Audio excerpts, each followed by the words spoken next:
Tudo começa com uma frase forte, direta e até desconfortável. Está escrita no livro de Jeremias: Maldito o homem que confia no homem, que faz da carne mortal o seu braço e cujo coração se desvia do Senhor. Jeremias 17, 5. Mas calma, isso aqui não é sobre desconfiar de todo mundo ou viver isolado.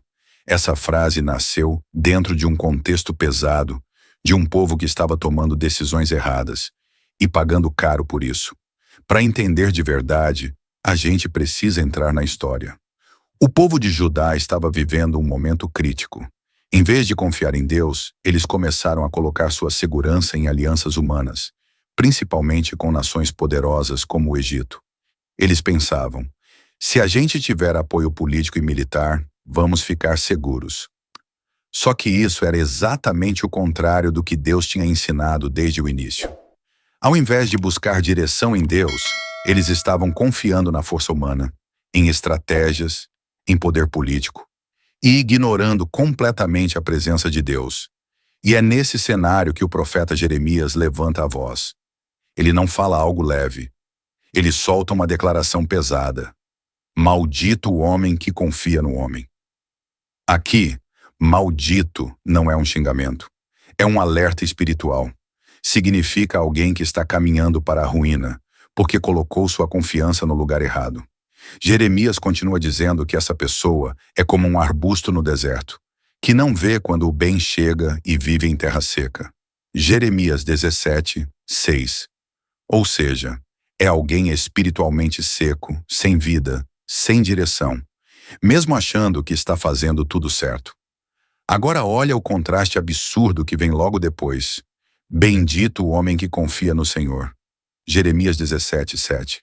Esse é comparado a uma árvore plantada junto às águas, que não teme o calor, que continua dando fruto mesmo em tempos difíceis. Jeremias 17, 8. Percebe o ponto? Não é sobre confiar ou não confiar nas pessoas. É sobre onde está a base da sua confiança. Agora volta comigo para a história. O problema de Judá não começou do nada. Desde muito tempo, o povo já vinha alternando entre confiar em Deus e confiar em homens. Isso aparece várias vezes na Bíblia. Um exemplo forte disso é o rei Asa. No começo da sua vida, ele confiava em Deus e teve vitórias impressionantes. Segundo Crônicas 14, 11. Mas no final da sua vida, ele fez exatamente o oposto. Quando enfrentou um problema, ao invés de buscar a Deus, ele fez uma aliança com outro rei. Segundo Crônicas 16, 7. E aí veio a repreensão. Porque você confiou no rei da Síria e não no Senhor. Resultado, ele perdeu a paz e terminou mal. Outro exemplo claro está no rei Ezequias. Em um momento ele confiou totalmente em Deus contra a Síria e viu um milagre absurdo acontecer. Segundo Reis 19, 32 a 35. Mas depois, ele confiou na sua própria imagem, mostrou suas riquezas para a Babilônia. E isso trouxe consequências futuras para o reino. Segundo Reis 20, 12 a 18. Ou seja, a Bíblia não esconde isso. O maior perigo não é o inimigo lá fora. É quando o coração começa a confiar mais no homem do que em Deus. E Jeremias deixa isso ainda mais claro logo em seguida. Enganoso é o coração, mais do que todas as coisas. Jeremias 17, 9.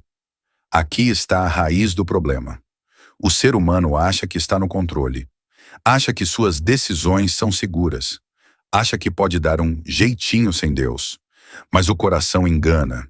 E quando a confiança está no lugar errado, a consequência é inevitável. Frustração, desgaste espiritual, decisões ruins. Agora presta atenção nisso. A frase "maldito o homem que confia no homem" não significa que você não pode confiar em ninguém. A própria Bíblia ensina sobre amizade, parceria, comunhão. Eclesiastes 4, 9 a 10. Mas existe uma diferença gigante entre confiar nas pessoas e confiar como se fossem Deus. O problema é quando alguém se torna a base da sua segurança, da sua esperança, da sua direção, ocupando o lugar que é de Deus. Porque pessoas falham, sistemas falham, líderes falham, mas Deus não falha. E é por isso que essa frase é tão forte. Ela não é sobre afastamento, é sobre alinhamento. É Deus dizendo: se você construir sua vida em cima de pessoas, uma hora isso desmorona. Mas se você construir em Deus, mesmo quando tudo ao redor seca, você continua firme.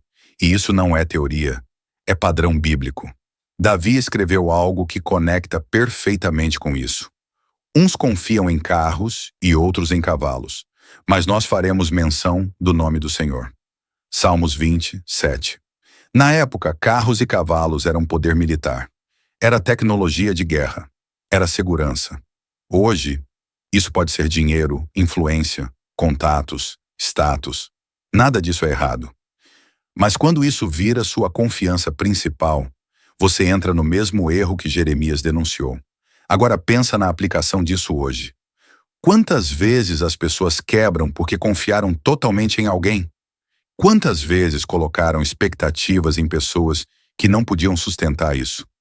Quantas decisões são tomadas sem buscar a Deus?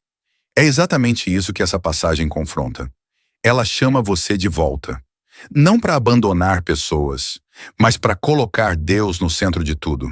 Porque quando Deus é sua fonte, pessoas deixam de ser seu porto seguro e passam a ser apenas parte da caminhada. E isso muda tudo. Você deixa de depender emocionalmente de pessoas. Deixa de viver na montanha-russa da opinião dos outros e começa a viver com uma base sólida. E o mais interessante é que Jeremias não termina só com um alerta. Ele aponta o caminho. Confie no Senhor. Essa é a chave. Não é sobre ter mais controle. É sobre entregar o controle. Não é sobre depender menos das pessoas. É sobre depender mais de Deus. E aí a promessa se cumpre. Você se torna como uma árvore plantada junto às águas. Firme, estável, frutífera. Mesmo em tempos difíceis. Agora a pergunta que fica é simples, mas profunda. Onde está a sua confiança hoje? Porque essa resposta define o rumo da sua vida inteira. Você já percebeu que isso aqui é profundo? Então já deixa o like, se inscreve no canal e comenta aqui embaixo.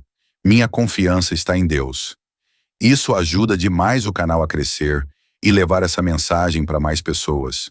E aproveita também, confira os produtos que separamos para você que estão aparecendo na sua tela e nos links na descrição. Comprando por eles, você ajuda a gente a continuar esse trabalho.